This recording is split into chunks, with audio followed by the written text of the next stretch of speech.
Assalamualaikum warahmatullahi wabarakatuh. Pada siang hari ini saya akan membahas tentang prediksi soal TWK atau prediksi soal P3K Ngomong Budaya materi sejarah. Langsung saja soal yang pertama. Ini soal-soal yang saya ingin disertai dengan kata kuncinya ya, agar cepat menjawabnya. Nomor 1, di saat bangsa Indonesia membutuhkan kekuatan untuk mempertahankan kemerdekaan, ternyata ada oknum-oknum yang menikam dari belakang dengan melakukan pemberontakan. Di antaranya adalah pemberontakan PKI Madiun. Pemberontakan ini dilatar belakangi oleh A. Kemenangan PKI pada pemilu pertama. B. Konflik antara Mr. Amir Syarifuddin dengan Dr. Andes Muhammad Hatta. C. Tugas yang diemban oleh Amir Syarifuddin dari Komintern. D. Jatuhnya kabinet Amir Syarifuddin akibat perjanjian Renville. E. FDR yang dibentuk oleh Amir Syarifuddin dibubarkan oleh pemerintah karena menjadikan daerah Surakarta sebagai Wild West. Ini kata kuncinya PKI Madiun, ya, dimana PKI itu pernah memberontak di tahun 1948.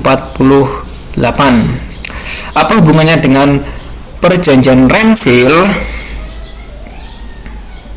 Ingat nomor 1 ini di PKI Madiun ya. Madiun ini adalah pemberontakan PKI Madiun. Kenapa sebab kelompok itu ingin memberontak? Pasti ada sebab dan ada akibat, ada konflik dan ada kepentingan. Di tahun 1948 itu ada ketidaksepakatan antara rakyat dengan kabinet masa Soekarno, yaitu hasil perjanjian Renville di atas kapal Renville. Jadi di antaranya adalah pemberontakan PKI Madiun dilatar belakangi oleh jatuhnya kabinet Amir Syarifuddin akibat perjanjian Renville. Dan kenapa masa kabinet Amir Syarifuddin ini jatuh? Karena perjanjian Renville ini merugikan bangsa Indonesia. Nah, salah satu isi perjanjian Renville-nya, Belanda hanya mengakui wilayah Jawa Tengah, Yogyakarta, dan Sumatera sebagai bagian wilayah Republik Indonesia. Dan ini yang mengakibatkan Amir Syarifuddin ikut memberontak kepada pemerintahan yang sah di tahun 1948. Lanjut soal nomor 2. Pemberontakan DITII di Jawa Barat terjadi karena tidak puas dengan hasil perjanjian Renville. Ini masih dengan perjanjian Renville ya. Pernyataan yang tepat tentang keterkaitan antara perjanjian Renville dengan DITII di Jawa Barat ditunjukkan oleh A. Perjanjian Renville sangat merugikan pihak Indonesia, mengakibatkan munculnya mosi tidak percaya kepada pemerintah. B. Perjanjian Renville yang sangat merugikan pihak Indonesia dilanggar oleh Belanda dengan melakukan agresi militer Belanda II. C. Disetujuinya garis demarkasi Van Mook dalam perjanjian Renville mengakibatkan tentara di Jawa Barat harus ditarik ke wilayah Indonesia. D. Dibentuknya Uni Indonesia Belanda dengan Ratu Belanda sebagai ketuanya menunjukkan adanya kelemahan bagi pihak Indonesia. D. Dalam perjanjian Renville, Van Mook menegaskan bahwa status Indonesia akan menjadi negara dominion dalam persemakmuran Belanda. Kata kuncinya perjanjian Renville. Ini ya, hasil perjanjian Renville. Lalu apa hubungannya antara perjanjian Renville dengan DITII di Jawa Barat? Perjanjian Renville latar belakangnya ini pada tanggal 1 Agustus 1947 Dewan Keamanan Perserikatan Bangsa-Bangsa mengeluarkan resolusi yaitu gencatan senjata antara Belanda dan Indonesia. Dan Van Mook dari pihak Belanda memerintahkan gencatan senjata pada tanggal 5 Agustus. Kemudian pada tanggal 25 Agustus, Dewan Keamanan mengeluarkan resolusi yang diusulkan Amerika Serikat bahwa Dewan Keamanan akan menyelesaikan konflik Indonesia Belanda secara damai dengan membentuk Komisi 3 negara yang terdiri dari Belgia, Amerika Serikat, dan Australia. Ini Komisi 3 negara. Nah, jadi apa keterkaitan perjanjian Renville dengan DITI di Jawa Barat? Iya, tadi Van Mook. Kita cari jawaban yang ada Van Mooknya, yaitu antara C ini ya. C ada Van Mook, E juga ada Van Mook. Disetujuinya garis demarkasi Van Mook dalam perjanjian Renville di Jawa Barat harus ditarik ke wilayah Republik Indonesia. Sementara yang E, dalam perjanjian Renville, Van Mook menegaskan bahwa status Indonesia akan menjadi negara dominion dalam persemakmuran Belanda. Ingat bahwa Belanda itu selalu mengingkari janjinya kepada Indonesia.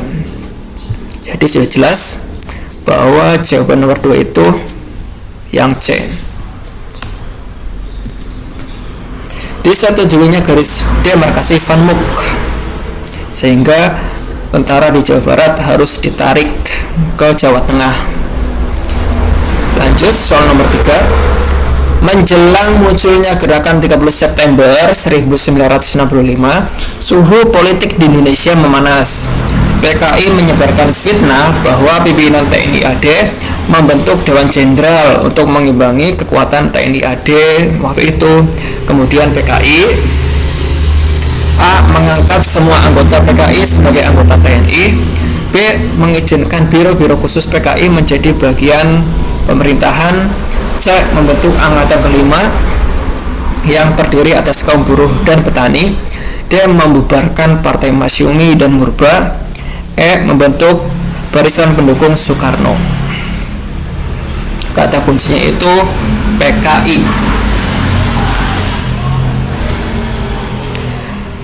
Nah, setelah PKI menyebarkan fitnah bahwa pimpinan TNI AD membentuk Dewan Jenderal, maka PKI memutuskan sebuah langkah dengan istilahnya membujuk Soekarno lah agar membentuk angkatan kelima, angkatan bersenjata kelima yang anggotanya diambil dari kaum buruh dan petani.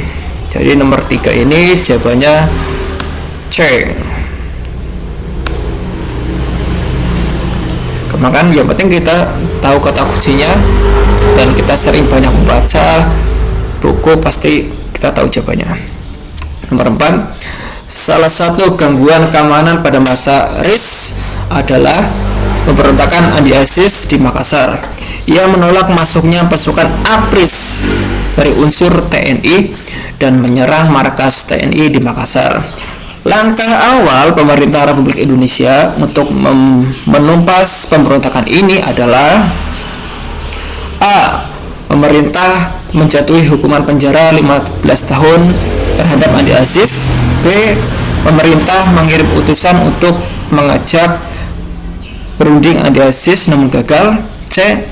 Pemerintah menembak mati Andi Aziz karena melakukan perlawanan saat ditangkap. D. Pemerintah mengadakan operasi militer di bawah pimpinan Kolonel Worang dan Kawilarang. E. Pemerintah menyerukan bahwa Andi Aziz harus melaporkan diri ke Jakarta dalam waktu 4 kali 24 jam untuk mempertanggungjawabkan perbuatannya. Kata kuncinya tokoh ya, tokoh APRIS Andi Aziz. Kata kuncinya Andi Aziz. Kita cari jawaban yang ada Andi Aziznya. A. ada Andi Aziz. B. juga ada Andi Aziz. C. juga ada Andi Aziz. E. ada Andi Aziz. Ini otomatis yang D ini salah karena tidak ada Andi Aziz. Karena Andi Aziz ini menjadi ikon pemberontakan di Makassar. Langkah awal pemerintah untuk menumpas pemberontakan ini bisa dinalar dengan logika.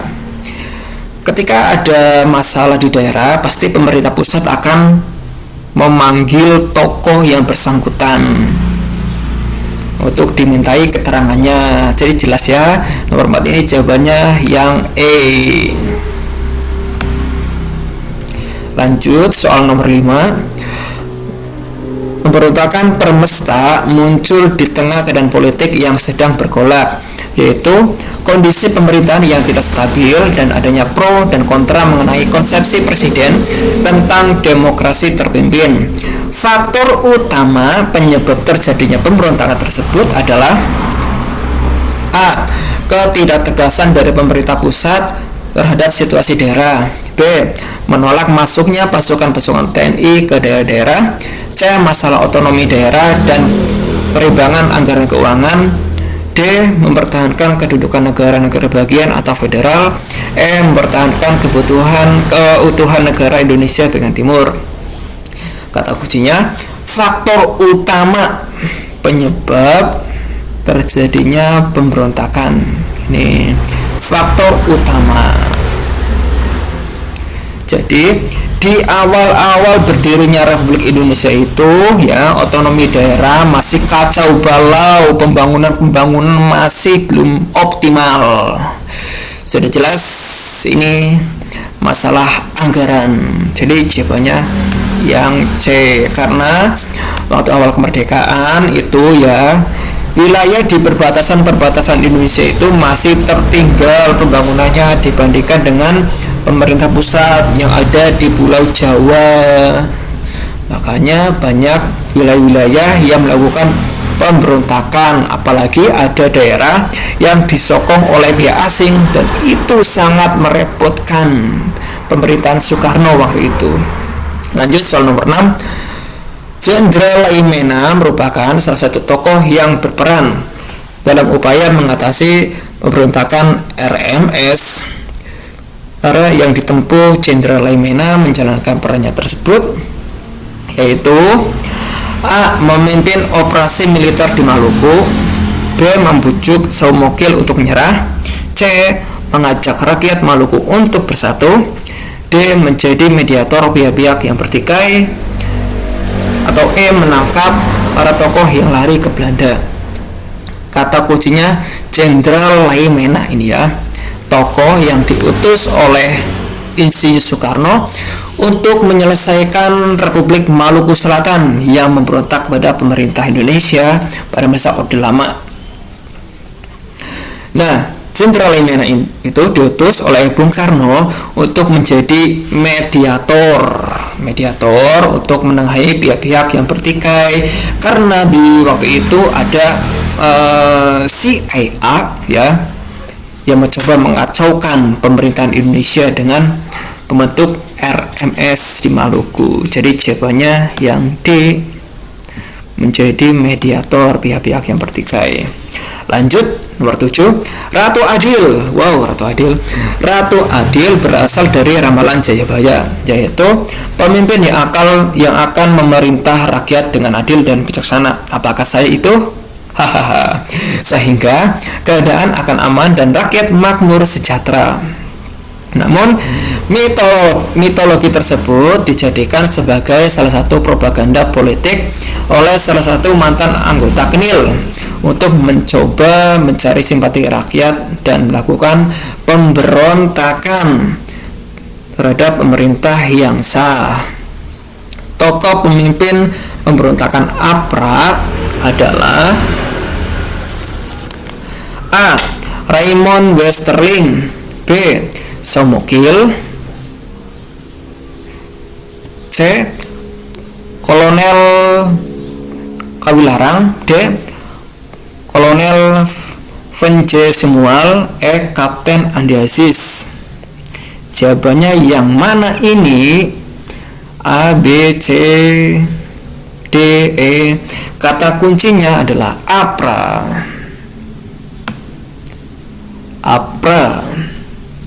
APRA itu singkatan dari Angkatan Perang Ratu Adil, makanya disingkat APRA. ya, APRA. Pemberontakan Angkatan Perang Ratu Adil atau disingkat APRA adalah sebuah peristiwa kudeta militer yang berlangsung di Jawa Barat, khususnya di Kota Bandung pada tanggal 23 Januari 1950. Nah, APRA ini dilakukan oleh anggota KNIL di bawah pimpinan Kapten Raymond Westerling. Jadi nomor 7 jawabannya adalah A, Raymond Westerling. APRA. Kita lanjut soal nomor 8. Setelah ada kesepakatan antara Perdana Menteri Muhammad Hatta dengan Komisaris Tinggi Belanda di Indonesia, akhirnya pasukan APRA berhasil dipaksa mundur keluar kota Bandung. Dari penumpasan tersebut diketahui adanya keterlibatan orang Indonesia yang berasal dari Pontianak. A. Sultan Hamid II. B. Mr. Ali Budiarjo. C. Kolonel Yasin. D. Muhammad Nur. E. Kolonel Simatupang. Yang mana nih? Siapa tokoh yang berasal dari Pontianak yang berhasil memukul mundur APRA dari kota Bandung? Nah, pemerintah RIS diberi waktu selama 7 hari untuk memberi jawaban, yang apabila ditolak maka akan terjadi pertempuran besar. Nih. Namun Westerling sudah mendengar rencana akan ditangkap, kemudian mempercepat pelaksanaan kudetanya dengan menyerang Bandung dan melakukan pembantaian di Bandung. Westerling ya. Lalu siapakah tokoh yang berasal dari Pontianak ini? Jawabannya adalah iya, Sultan Hamid II dari Pontianak. Ini ya, Sultan Hamid II. Sultan Hamid II.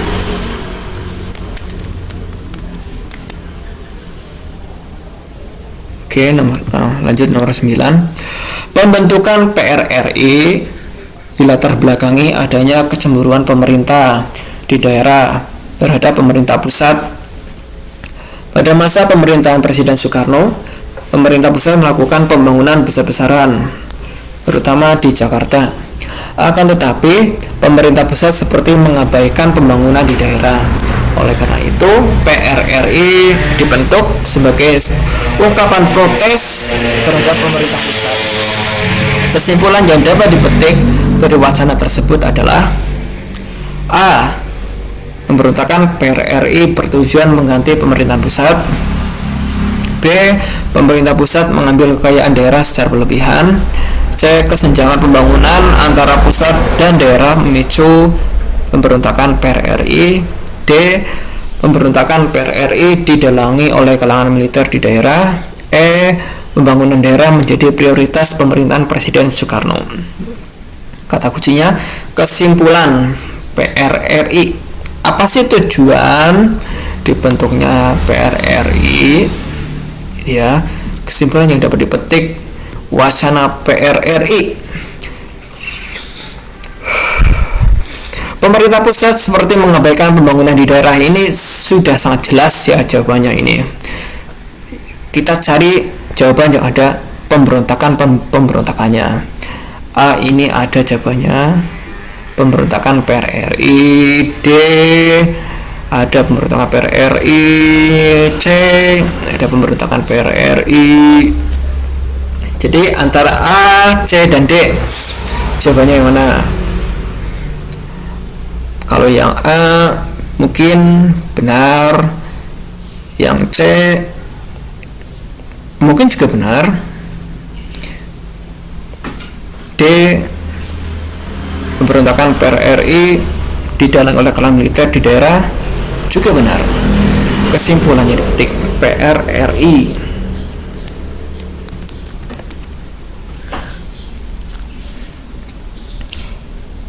Oke, jadi nomor 9 ini jawabannya yang A. Loh, kenapa bukan yang C dan D? Karena PRRI merupakan oposisi pemerintah daerah terhadap pemerintah pusat yang melahirkan pemerintah untuk menandingi pemerintah pusat. Ini terjadi pada tanggal 15 Februari 1958. Nah, PRRI ini mengeluarkan ultimatum piagam perjuangan untuk menyelamatkan negara dari Dewan Perjuangan yang dipimpin oleh Ahmad Hussein di Padang. PRRI ini awalnya menuntut dengan otonomi daerah dan desentralisasi. Dan Ahmad Hussein mendeklarasikan PRRI 15 Februari setelah merasa pemerintah tidak proaktif menanggapi tuntutan anggota PRRI. Intinya PRRI ini ingin mendirikan pemerintah sendiri di Padang, Sumatera Barat. Soal nomor 10 ini soal yang terakhir. Sultan Syarif Qasim II merupakan salah satu raja pemersatu bangsa. Dukungan Sultan Syarif Qasim II dalam upaya integrasi bangsa adalah: A. Menyatakan Siak sebagai bagian wilayah Republik Indonesia. B. Menawarkan ibu kota RI dipindahkan ke Yogyakarta. C. Menjalin kerjasama dengan Sultan Hamengkubuwono IX dari Yogyakarta. D. Meminta rakyat Siak membantu perjuangan pemerintahan dan rakyat Indonesia. Atau E. Menyerahkan sebagian harta untuk membantu perjuangan pemerintah Indonesia. Nah, semua jawaban mungkin hampir benar semua ya. Tapi kita langsung eliminasi. Ini kata kuncinya Sultan Syarif Qasim II. Ya, menyatakan Siak sebagai bagian wilayah Republik Indonesia. Mungkin ini jawabannya benar. Menawarkan ibu kota RI pindah ke Yogyakarta. No. Ini bukan, ini salah. Saya menjalin kerjasama dengan Sultan Hamengkubuwono IX. Tidak, ini juga salah. Meminta rakyat Siak membantu perjuangan pemerintah dan rakyat Indonesia. Mungkin ini benar. Menyerahkan sebagian harta untuk membantu perjuangan pemerintah Indonesia. Nah, Sultan Syarif Qasim II di dalam upaya integrasi bangsa, pemersatu bangsa. Jadi jawabannya menyatakan Siak sebagai bagian wilayah Republik Indonesia. 10A. Oke, mungkin hanya sampai 10 soal saja. Untuk nomor 11 dan seterusnya saya lanjutkan besok lagi, karena sampai bertemu